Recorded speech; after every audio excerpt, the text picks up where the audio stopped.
আসসালামু আলাইকুম। সবাইকে স্বাগত জানাচ্ছি বিডিভিউজের বিশেষ বুলেটিনে। আপনাদের সঙ্গে আছি আমি সুরভিতিবা।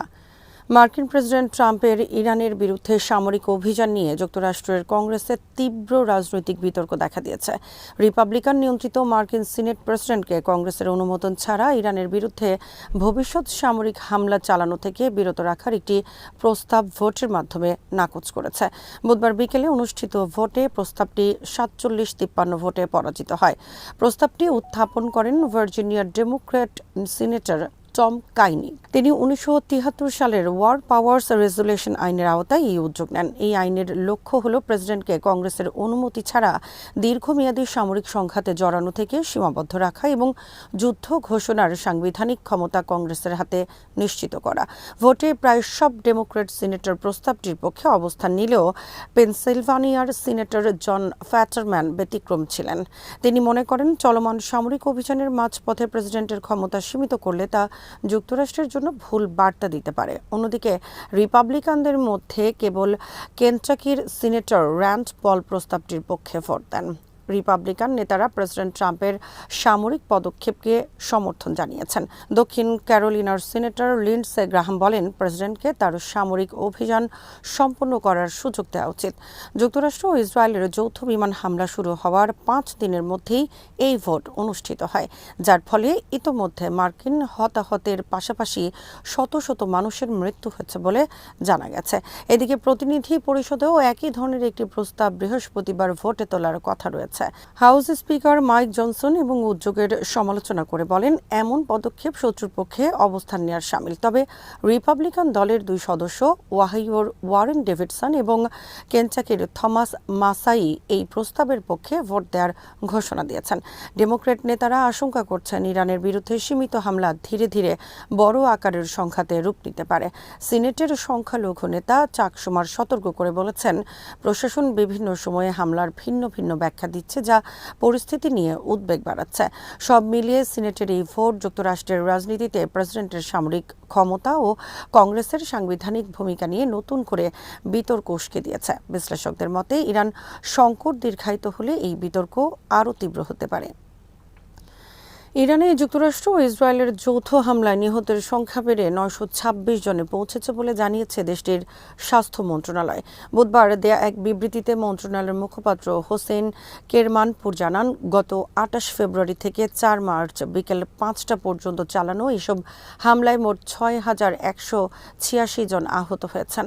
মুখপাত্র বলেন, আহতদের মধ্যে বর্তমানে ২,০৫৪ জন বিভিন্ন হাসপাতালে চিকিৎসাধীন রয়েছেন। এছাড়া ৩,৫৪৫ জন চিকিৎসা নিয়ে হাসপাতাল থেকে ছাড়পত্র পেয়েছেন। আরও ৫৫২ জনকে ঘটনাস্থলেই প্রাথমিক চিকিৎসা দেওয়া হয়েছে। আহতদের চিকিৎসার অংশ হিসেবে এখন পর্যন্ত অন্তত ৫০২টি অস্ত্রোপচার সম্পন্ন হয়েছে বলেও জানান তিনি। স্বাস্থ্য মন্ত্রণালয়ের তথ্য অনুযায়ী নিহতদের মধ্যে প্রায় ১৩% নারী এবং ৮৭% পুরুষ। নিহতদের মধ্যে ১৮ বছরের নিচে রয়েছে অন্তত ১৮০ জন শিশু কিশোর। এদের মধ্যে ৫ বছরের কম বয়সী ৩টি শিশু রয়েছে। সবচেয়ে কম বয়সী নিহত ব্যক্তি রাজধানী তেহরানের ১ বছরের একটি শিশু। অন্যদিকে আহতদের মধ্যে উল্লেখযোগ্য সংখ্যক শিশু রয়েছে। আহতদের মধ্যে ৩০১ জনের বয়স ১৮ বছরের নিচে এবং ৩৯ জনের বয়স ৫ বছরেরও কম। সবচেয়ে কম বয়সী আহত ব্যক্তি ৬ মাস বয়সী একটি শিশু। আর সবচেয়ে বেশি বয়সী আহত ব্যক্তি ৯১ বছর বয়সী একজন বৃদ্ধ। মধ্যপ্রাচ্যে ক্রমবর্ধমান উত্তেজনার প্রেক্ষাপটে কাতারের আকাশসীমা সুরক্ষায় সামরিক প্রস্তুতি বাড়ানোর নির্দেশ দিয়েছেন কাতারের আমির Tamim bin Hamad Al Thani. বুধবার দেশটির বিমান অপারেশনস সেন্টার পরিদর্শনের সময় তিনি এই নির্দেশনা দেন বলে জানিয়েছে আনাদুলু এজেন্সি। কাতারের আমিরি দিওয়ানের এক বিবৃতিতে বলা হয়, পরিদর্শনকালে আমির সামরিক ইউনিটগুলোর প্রস্তুতির অবস্থা পর্যালোচনা করেন এবং চলমান কার্যক্রম সম্পর্কে বিস্তারিত ব্রিফিং নেন। বিশেষ করে গুরুত্বপূর্ণ স্থাপনার নিরাপত্তা জোরদার করা এবং দেশের আকাশসীমা ও আঞ্চলিক জলসীমা সুরক্ষার জন্য যে পদক্ষেপ নেওয়া হয়েছে সে বিষয়ে তাকে অবহিত করা হয়।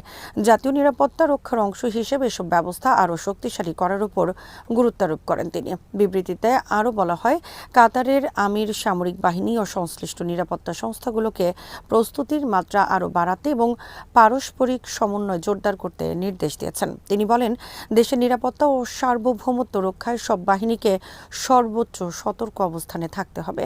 এদিকে হামলার জবাবে তেহরানও পাল্টা পদক্ষেপ নিয়েছে। ইরান ড্রোন ও ক্ষেপণাস্ত্র হামলা চালিয়ে ইসরায়েলের পাশাপাশি উপসাগরীয় কয়েকটি দেশকে লক্ষ্যবস্তু করেছে, যেখানে মার্কিন সামরিক ঘাঁটি ও সম্পদ রয়েছে। ফলে গোটা মধ্যপ্রাচ্যে নিরাপত্তা পরিস্থিতি আরও উত্তেজনাপূর্ণ হয়ে উঠেছে এবং সম্ভাব্য সংঘাত ছড়িয়ে পড়ার আশঙ্কা বাড়ছে। এই প্রেক্ষাপটে আকাশসীমা ও গুরুত্বপূর্ণ স্থাপনা রক্ষায় কাতার তার সামরিক প্রস্তুতি জোরদার করেছে। ইরান, যুক্তরাষ্ট্র ও ইসরায়েলের মধ্যে চলমান সংঘাতের চতুর্থ দিনে ইসরায়েলি বাহিনীর ৬৮০ জনের বেশি হতাহত হয়েছে বলে দাবি করেছে ইরানের বিপ্লবী গার্ড বাহিনী। ইরানের রাষ্ট্রীয় সংবাদ মাধ্যম তাসনিম নিউজ এজেন্সি জানিয়েছে, আল ওয়াদ আল সাদিক 4 নামে পরিচালিত অভিযানের ১৭তম বিবৃতিতে এই তথ্য জানানো হয়েছে। বিবৃতিতে বলা হয়, অভিযানের ১৬তম ধাপে ইরানের মহাকাশ ও ক্ষেপণাস্ত্র বাহিনী ইসরায়েলের মধ্য ও উত্তরাঞ্চলের বিভিন্ন গুরুত্বপূর্ণ লক্ষ্যবস্তুতে ব্যাপক ক্ষেপণাস্ত্র ও ড্রোন হামলা চালায়। এতে একাধিক সামরিক ও কৌশলগত স্থাপনায় আঘাত হানা হয়েছে বলে দাবি করা হয়েছে। ইরানের দাবি অনুযায়ী হামলার লক্ষ্যবস্তু ছিল তেল আবিবের নিকটবর্তী হাকিরিয়া এলাকায় অবস্থিত ইসরায়েলি সেনাবাহিনীর জেনারেল স্টাফ সদর দপ্তর এবং যুদ্ধ মন্ত্রণালয়। এছাড়া বেনি ব্রাক এলাকার কৌশলগত অবকাঠামো, তেল আবিবের উত্তর পূর্বে পেতাহ টিকফা অঞ্চলের সামরিক স্থাপনা এবং পশ্চিম গ্যালিলির একটি সামরিক কেন্দ্রেও আঘাত হানা হয়েছে। বিপ্লবী গার্ড বাহিনীর ভাষ্য অনুযায়ী এসব লক্ষ্যবস্তুতে নির্ভুলভাবে ক্ষেপণাস্ত্র ও ড্রোন আঘাত হেনেছে। বিবৃতিতে আরও বলা হয়, গোয়েন্দা তথ্য ও মাঠ পর্যায়ের প্রতিবেদনের ভিত্তিতে সংঘাতের চতুর্থ দিন পর্যন্ত ইসরায়েলের হতাহতের সংখ্যা ৬৮০ জনের বেশি হয়েছে, যার মধ্যে নিহত ও আহত উভয়ই রয়েছে। এদিকে আরেকটি সংশ্লিষ্ট প্রতিবেদনে তাসনিম নিউজ এজেন্সি জানিয়েছে, ইরানের বিমান প্রতিরক্ষা ব্যবস্থা একটি মার্কিন F-15 যুদ্ধবিমান ভূপাতিত করেছে। তবে এ বিষয়ে যুক্তরাষ্ট্র বা ইসরায়েলের পক্ষ থেকে তাৎক্ষণিক কোনো মন্তব্য পাওয়া যায়নি। মধ্যপ্রাচ্যে ক্রমবর্ধমান এই সংঘাত নিয়ে আন্তর্জাতিক মহলে উদ্বেগ বাড়ছে। বিশেষজ্ঞরা আশঙ্কা করছেন, পরিস্থিতি দ্রুত নিয়ন্ত্রণে না এলে বৃহত্তর আঞ্চলিক যুদ্ধে রূপ নিতে পারে। শ্রীলঙ্কার দক্ষিণ উপকূলের কাছে একটি ইরানি যুদ্ধজাহাজ ডুবে যাওয়ার ঘটনায় অন্তত ১০১ জন নাবিক নিখোঁজ রয়েছেন বলে স্থানীয় গণমাধ্যম জানিয়েছে। দেশটির ডেইলি মিরর প্রতিরক্ষা সূত্রের বরাতে জানায়, জাহাজটি একটি বিদেশি সাবমেরিনের হামলার শিকার হয়েছিল বলে ধারণা করা হচ্ছে। তবে এই ঘটনায় এখনও অনেক তথ্য নিশ্চিত নয়। প্রতিবেদন অনুযায়ী ঘটনায় আরও ৭৮ জন নাবিক আহত হয়েছেন। আহতদের পরিচয় এখনও প্রকাশ করা হয়নি। শ্রীলঙ্কা নৌবাহিনীর মুখপাত্র বুদ্ধিকা সম্পাথ জানান, সমুদ্রে ভাসমান কয়েকজনকে উদ্ধার করা হয়েছে এবং পরে জানা যায় তারা ইরানি যুদ্ধজাহাজের নাবিক। উদ্ধার হওয়া আহতদের দ্রুত গলি শহরের কারপিটিয়া টিচিং হাসপাতালে ভর্তি করা হয়েছে, যেখানে তাদের চিকিৎসা চলছে। তিনি বলেন, উদ্ধার অভিযানের সময় সমুদ্রে কয়েকটি মরদেহ পাওয়া গেছে, যেগুলো সম্ভবত একই জাহাজের নাবিকদের। ঘটনাটি শ্রীলঙ্কার দক্ষিণাঞ্চলীয় শহর গলের উপকূলের কাছে ঘটেছে। নিখোঁজের নাবিকদের খুঁজে বের করতে শ্রীলঙ্কা নৌবাহিনী ও বিমান বাহিনী যৌথ উদ্ধার অভিযান চালাচ্ছে। ডুবে যাওয়া জাহাজটি ছিল ইরানের নৌবাহিনীর মৌজে শ্রেণীর ফ্রিগেট আইরিশ ডেনা। জাহাজটি ইরানের দক্ষিণ নৌবহরের অংশ হিসেবে দায়িত্ব পালন করছিল। কর্তৃপক্ষ জানায়, দুর্ঘটনার আগে জাহাজটি ভারতের বিশাখাপত্তনে অনুষ্ঠিত বহুজাতিক নৌমহড়া মিলান ২০২৬-এ অংশ নিয়েছিল। শ্রীলঙ্কা নৌবাহিনী জানায়, জাহাজটি বিপদ সংকেত পাঠানোর পর তারা ঘটনাস্থলে পৌঁছায়, কিন্তু সেখানে কোনো জাহাজ দেখা যায়নি, কেবল সমুদ্রে তেলের দাগ পাওয়া গেছে। নৌবাহিনীর মুখপাত্র বলেন, উদ্ধার অভিযান শেষ হওয়ার পর এ ঘটনার প্রযুক্তিগত তদন্ত করা হবে। একই সঙ্গে তিনি বিদেশি সাবমেরিন হামলার দাবিকে পুরোপুরি নাকচ করে দিয়ে বলেন, বিষয়টিকে আপাতত দুর্ঘটনা হিসেবেই দেখা হচ্ছে এবং ঘটনাটি শ্রীলঙ্কার জলসীমার বাইরে ঘটেছে। এদিকে যুক্তরাষ্ট্র ও ইসরায়েলের সাম্প্রতিক ইরান বিরোধী হামলা ও মধ্যপ্রাচ্যে চলমান উত্তেজনার প্রেক্ষাপটে এই ঘটনাকে ঘিরে নতুন করে উদ্বেগ তৈরি হয়েছে। ইন্টারন্যাশনাল অ্যাটমিক এনার্জির প্রধান রাফায়েল গ্রসি বলেছেন, বর্তমানে ইরান পারমাণবিক বোমা তৈরি করছে এমন কোনো প্রমাণ সংস্থাটির হাতে নেই। তবে তিনি সতর্ক করে বলেছেন, তেহরানের পারমাণবিক কর্মসূচি ঘিরে এখনও বেশ কিছু অমীমাংসিত বিষয় রয়েছে, যা আন্তর্জাতিক সম্প্রদায়ের জন্য উদ্বেগের কারণ হয়ে আছে। মঙ্গলবার সন্ধ্যায় দেয়া এক বক্তব্যে গ্রসি জানান, ইরানের কাছে বিপুল পরিমাণ সমৃদ্ধ ইউরেনিয়ামের মজুদ রয়েছে, যার একটি অংশের মাত্রা অস্ত্র তৈরির কাছাকাছি পর্যায়ে পৌঁছেছে। হয়েছে।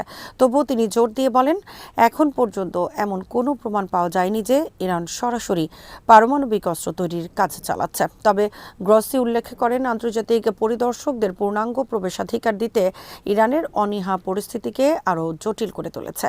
তিনি সতর্ক করে বলেন, তেহরান যদি বাকি থাকা প্রশ্নগুলোর জবাব দিতে এবং পরিদর্শকদের সঙ্গে পূর্ণ সহযোগিতা করতে রাজি না হয়, তাহলে ইরানের পারমাণবিক কর্মসূচি সম্পূর্ণ শান্তিপূর্ণ এমন নিশ্চয়তা দেয়া IAEA এর পক্ষে সম্ভব হবে না। আজ এখানেই শেষ করছি। সবাই ভালো থাকুন, সুস্থ থাকুন আর দেখতে থাকুন বিডিভিউজ। চ্যানেলটি ভালো লাগলে সাবস্ক্রাইব করুন। সংযুক্ত থাকুন আমাদের ফেসবুক পেজে। আল্লাহ হাফেজ।